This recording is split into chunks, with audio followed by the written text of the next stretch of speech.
Hello, I believe we are live. Hopefully, everyone can hear me.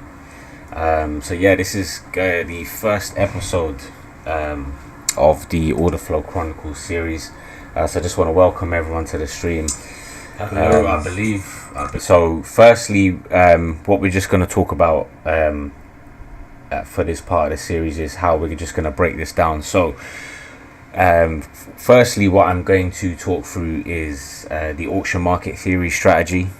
So this is basically a strategy based on price balances and how price moves from one area of balance to the other. The second part, the first part, which is primarily going to be focused using volume profile, market profile. The second part, we are going to start talking about VWAPs, volume weighted average price, higher time frame, and also daily VWAPs. And then the third section will be based on order flow and how we can use futures level 2 data to help refine our entries. The reason why I'm going to do order flow last is simply because it's mainly used to refine your entries. So you need to get the strategy in place first. You need to get the understandings of auction market theory, identify your trading zones, which I call lines in the sand, and then use order flow to confirm those. So what we're going to do is we're going to start off on auction market theory. So I'm just going to try and keep this as simple as possible. I know there's going to be a lot of people here who are new to auction market theory, so hopefully you can pick this up quite quickly. What I will do is, after this 3-part series is done, what I'm going to do is I'm going to following on from the 3-part series, so this will be every week on a Tuesday. Following on from that, I'll be doing trade recaps. I'll be showing my best and my worst trades. This is just so you can kind of see how it all unfolds in real time. So let's just kind of get into the essentials. Right, so essentially auction market theory is all about price balance and price acceptance. So just going to give an example here. So price either does two things, right? It either ranges or it trends. Now when price is ranging, you might see sort of price action like this, where we might respect the highs and we might come out and sweep these lows and come back in, and price might look something like this, right?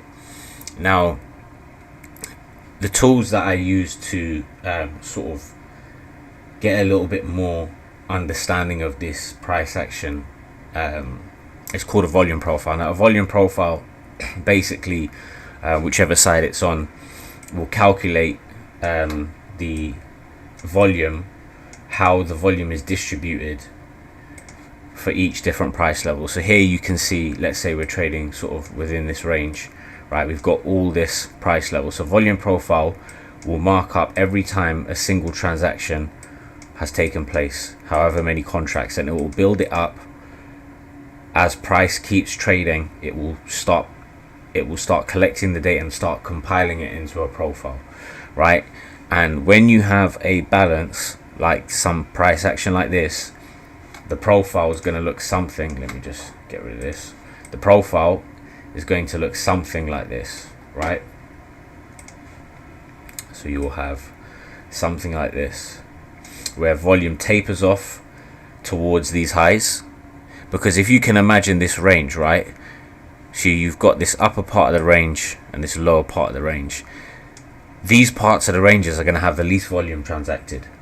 The most volume transacted would be in the middle of that range, which is also known as a point of control. So what we do is we use these balanced, I call these distributions, right, volume distributions. We use these balanced volume distributions to identify where a balance is.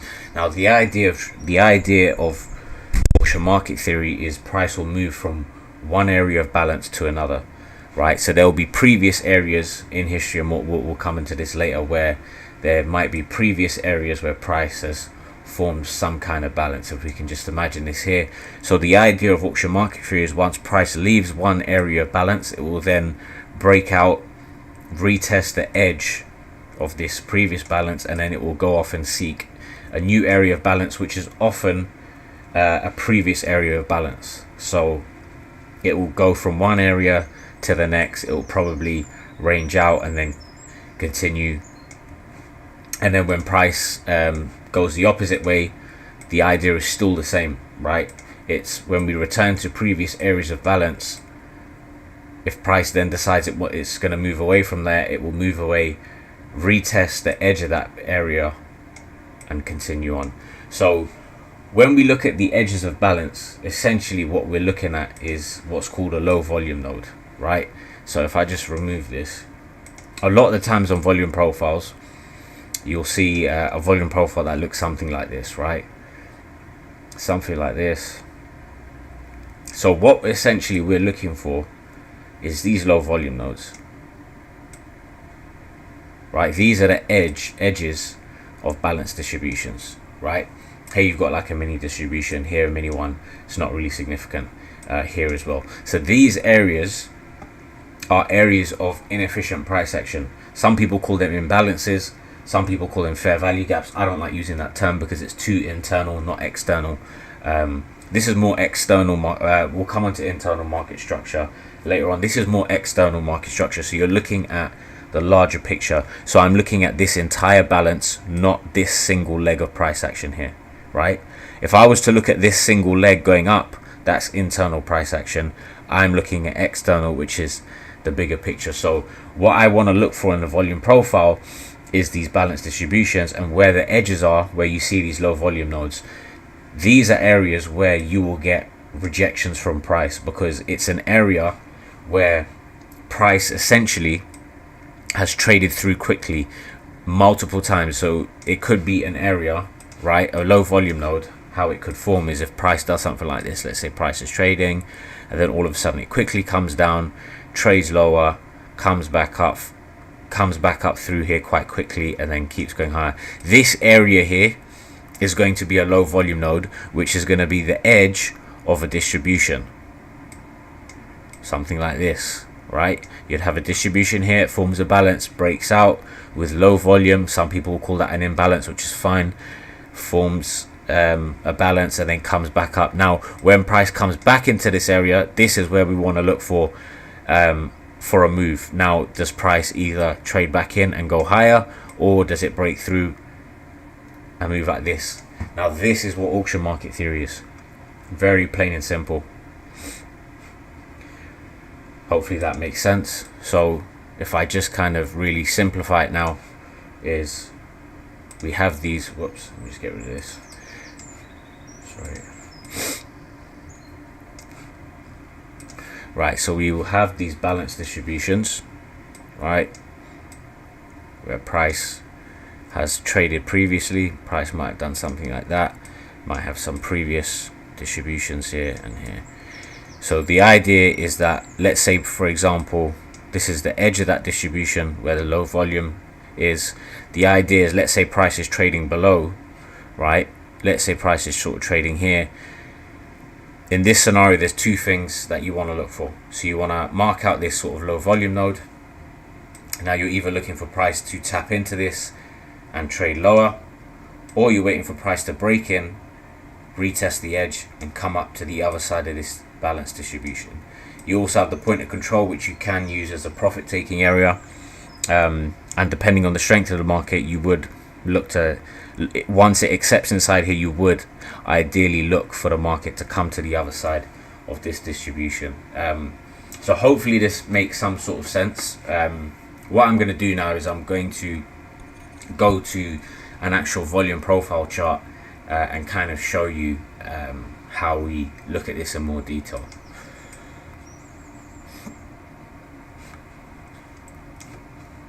So just before I show you my charts, I'm just going to show you my kind of setup here. So I use what's called Sierra chart. If I just get my volume profile up, I use what's called Sierra chart. Now this is a it's quite a what's the word I'm trying to think of here? It's a very customizable trading platform. It allows you to look at order flow data from the futures markets. You can trade live on Sierra charts with your futures broker, or you can also just use it as analysis. I don't trade on it, I just use it for analysis. And you have I'll show you various different things that I have. So I have my my footprint charts, which you can see. I've got various footprint charts that I use, but these are two of them.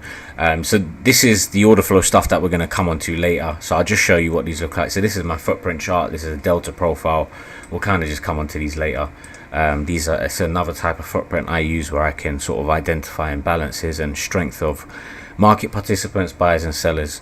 So we'll just go to my volume profile chart. So what you're seeing here is two different types of profiles. Here we've got what's called a visible range. So this will give me a volume profile of everything that is within this range, anything that's within this scope, right? So if I zoom out, you can see there the profile gets bigger, and if I zoom in, you can see it's just showing you the profile for this day, and so on and so forth. Then these individual ones are your daily volume profiles. So these are accumulated from an entire day's perspective. So I like to kind of look at both. And then these blue and red candles, I won't worry about these just now. I'll come onto that in the order flow section. And also this profile here we'll touch on that more in the order flow section. But this profile where you can see these red and blue lines, this is a delta profile. So this is a profile that measures the difference between buyers and sellers at every price level. So for example, areas here where you can see there's large red bars sticking out, those are areas where there's large sellers, a large delta difference between buyers and sellers. So sellers dominated at these levels, buyers dominated where you see the large blue levels. So we'll come to that later. So this is essentially what a volume profile looks like. So these lines here is what you call a value area high and a value area low. Now what that means is that 70% of the volume that was traded of this day was traded within these lines here. For this example here, for this profile, you've got this area here and this area here. So this identifies where 70% of the volume was traded for the day. Now, depending on the type of profile that we have, it's very important to know when these can be useful. Now, a lot of traditional auction market theory tells you that when price is inside a prior day's value area, so for example, let's just look at this day. So we've got this value area here. Traditional auction market theory kind of will tell you that when price is inside of here, you either look to test these extremes where the value area is and come shorter, or break and retest and go higher. I don't believe in that, just because of how I've seen it over the years.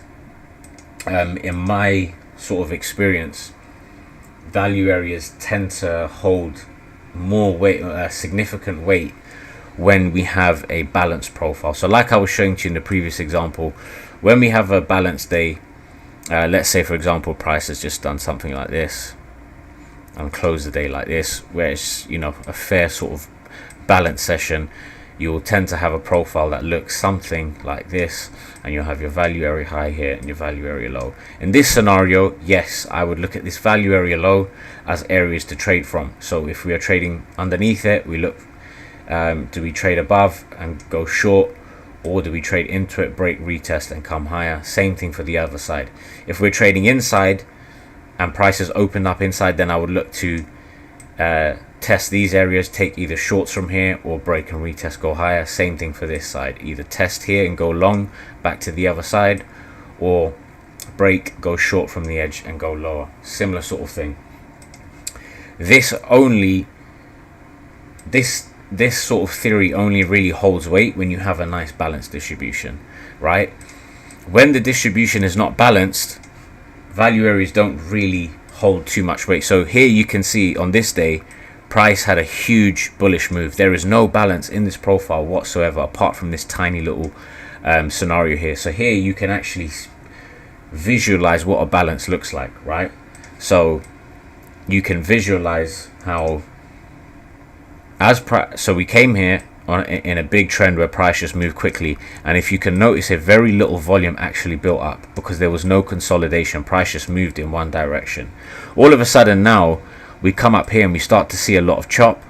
You can see that reflected in the price action. Right now, that chop itself is what has caused this volume, because what's happened is loads of traders have been transacting at this area, whether it was profit takers, buyers absorbing sellers.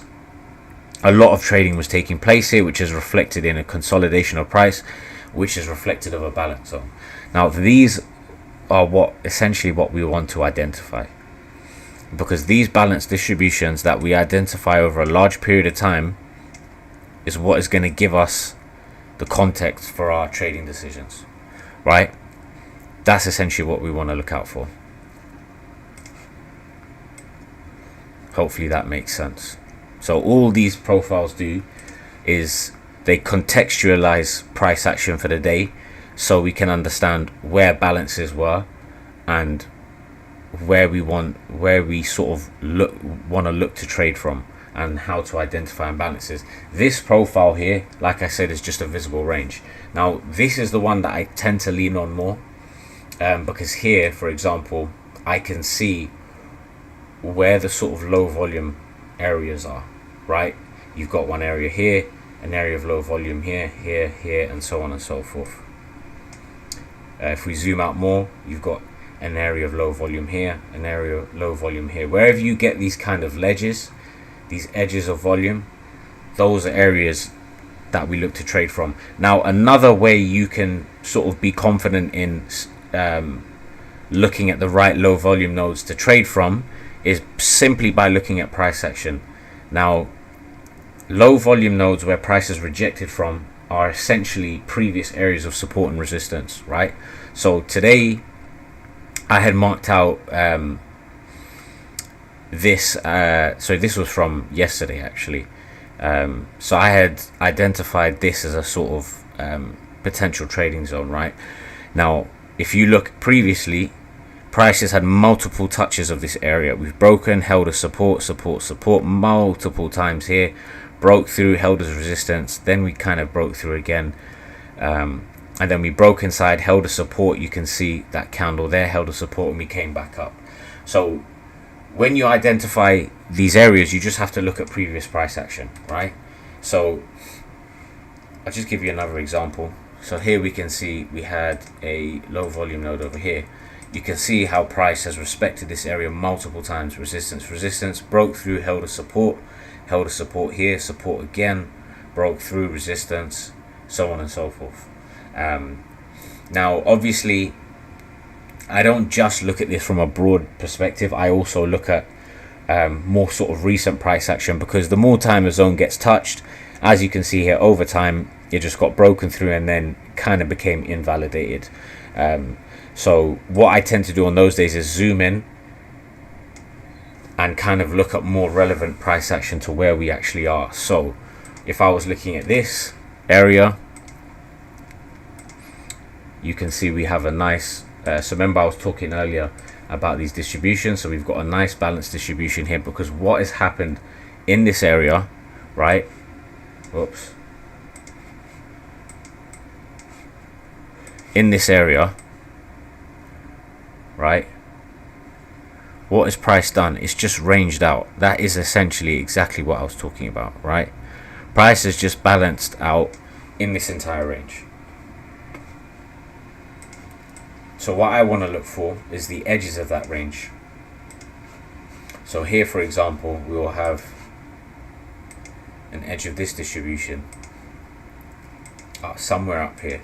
Now how can I sort of be sure I'm sort of marking out the right areas, kind of zoom in and out, look at where price is sort of rejecting from. So here recently we've got a lot of we kind of broke outside, had a little pin bar rejection, broke inside, retested this area here, tested it again. So this is the area where I'd sort of be looking for some sort of a response, right? Areas where we've had previous support and resistance. That's how you identify strong low volume nodes. Now you also have internally inside of that, you also have this area here, right? And this also is valid, right, because you've had a lot of price rejection from here. So here you can see where we broke. If you can see on this profile, we've also got this little distribution here, right, which is contributed to this. So this is also a legitimate area to look for trades from, because we've broken inside. We've kind of made this range where price has, if you can see with the price action here, right, price has rejected in between these areas, right? And if you look what happened today, we traded up into it, we've rejected, and now we've come further down, right? So if I just show you what that looks like on my actual lower time frame chart. So this chart will copy the drawings over. So this this level that I have marked out here is going to copy over. So it will copy over to here. So here you can see price has just rejected this multiple times. We'll come on to this stuff later. This is all order flow stuff. We had some buyer exhaustion here, and price has just dropped all the way down to this area here. So hopefully that kind of makes sense. So these are essentially areas that we want to identify as price taps into these low volume areas. Now, something about volume profile as well as when you look at the delta profile, is you can tell the market strength for the day. So let me just sort of give you an example of what I mean. So we spoke about some of the components about the volume profile. Next one I want to speak about is these lines here, the point of control, right? So this is where the most volume was traded at this price level for each day. This shows you at what price level was most traded between buyers and sellers, right? Now this is important just because it can you can gauge market strength and market acceptance, right? Let me see if I can get a good example here. Not really so much here. Right, so this looks like we might have a good example here. Right, this is perfect. So I'm not just cherry picking good example. I'm just trying to show you the kind of logic behind volume profile, right? Okay, so hopefully this makes sense. So here you can see price traded here, and then we kind of formed this large balance, right, which was over 1, 2, 3, 4, 5, 6, 7 days, right? 7.5 days if you count that half of a day here, right? And it is formed this balance zone because, like I said, we mark out the edge, right? What has price done in this area is just balanced out, gone from one side to the other, tested, failed, tested again, failed, then it's broken out. Now the reason why looking at these points of controls is important, because it tells you the potential strength of the market. So we had this nice sort of balance here, right? Now if I just zoom out,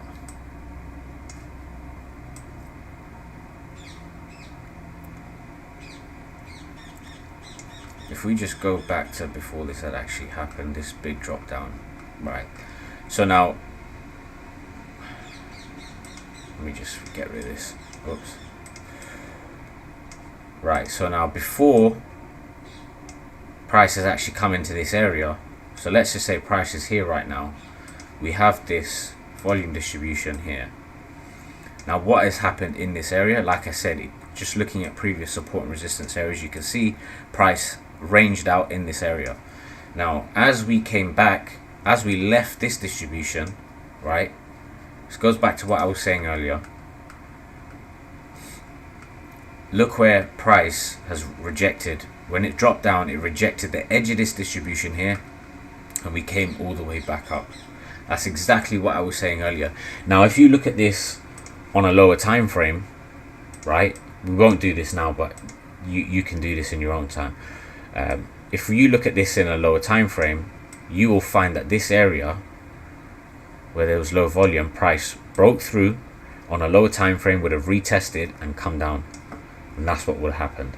And that is essentially what we want to look for. Anyway, going back to the point of control now, so we can see, right, hold on a second, we can see that price created this balance over 7 days. Once it broke through, let's just see where this day closed.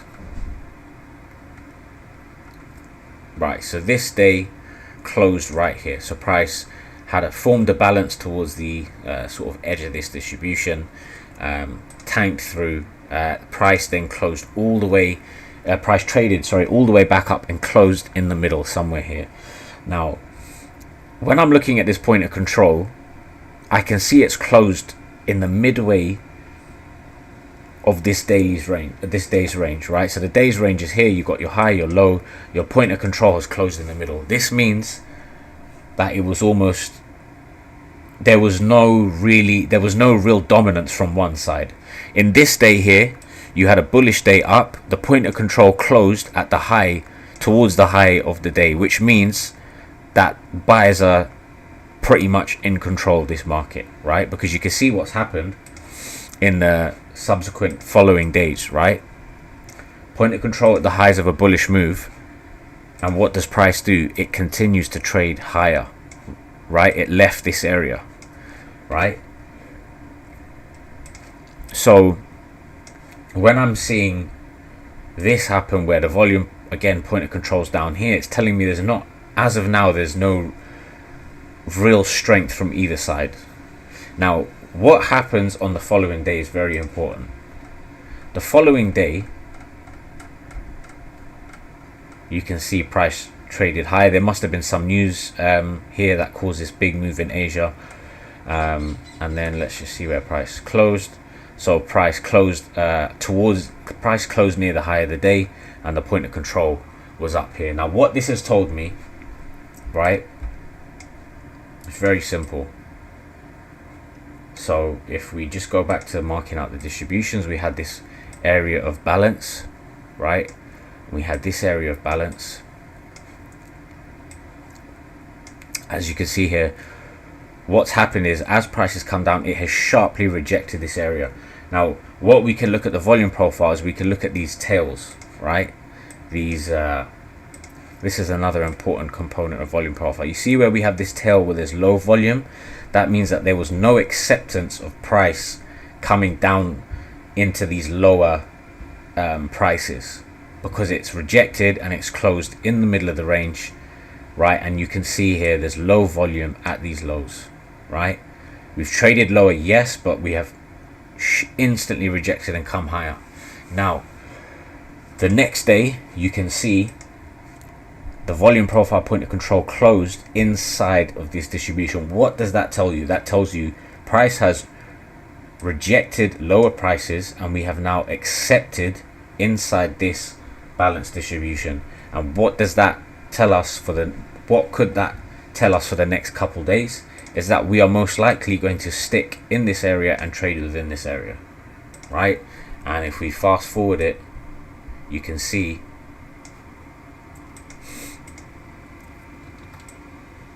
that price continued to trade inside this area, right? You see what's happened now. Whoops, we're inside this distribution. So this here, this point of control close is your signal that we're going to stick around for the next few days in this area. Now look what has happened here, right? I've marked out, if I just go back, hopefully this is all making sense and I'm not speaking double Dutch.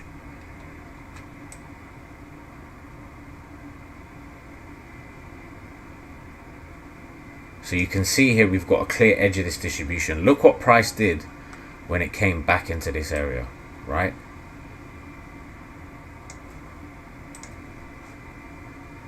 If I just, oops.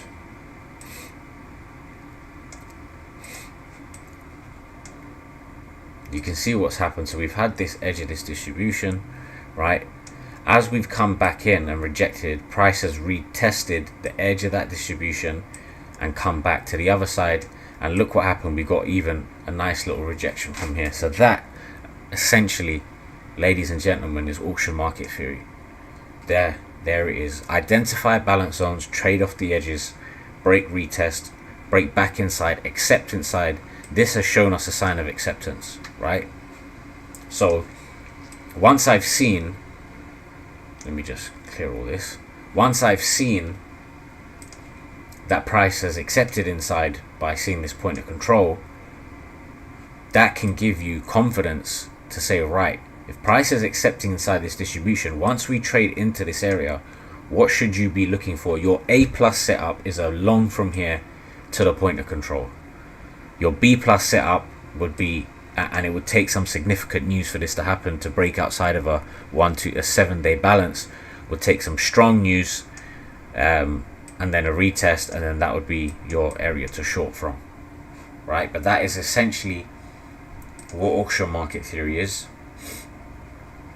and how we can, like I said, there's more nuance to it than just, you know, highlighting low volume nodes. You have to kind of look at each sort of individual profile, then look at a cumulative, this is what you call cumulative, a visible range, where you have multiple days, identify where these balance zones are, where is price trading, and look to trade off these levels, right? So this is why it always is important to see what is happening with these points of controls, right? So for example, on this day, you can see point of control was kind of migrating higher. We kind of stagnated a little bit, and then towards the end of this day we had a huge long liquidation towards the edge of this distribution, right?